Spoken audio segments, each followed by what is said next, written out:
What's the purpose of your email campaign? Before you write a single email, or make a single dollar from your list, the first thing you absolutely have to do is to determine what it is you actually want to accomplish with your email campaign. What is the purpose of your campaign? Most people that are just starting out will think they have to start building a list purely because everybody is telling them that the money is in the list. But having a list in and of itself is useless.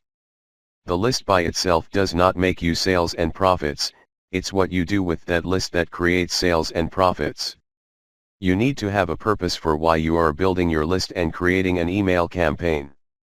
Perhaps you're working for a nonprofit organization and you want to spread the word about your cause.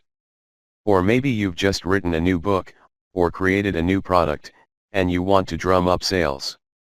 Whatever your purpose is, you need to make sure that every email you write in your campaign draws you closer to achieving that goal. If your email doesn't move subscribers closer to taking the action you want them to, then it will gradually detract them away from your purpose.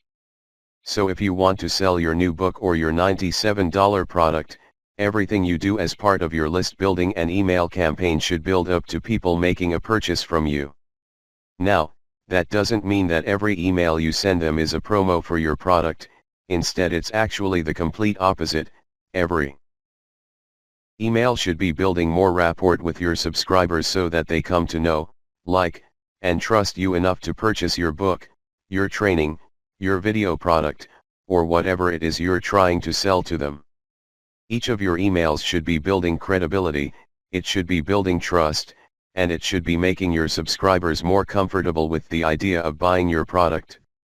So you need to know what your purpose is when creating your email campaign, and that also determines the next section.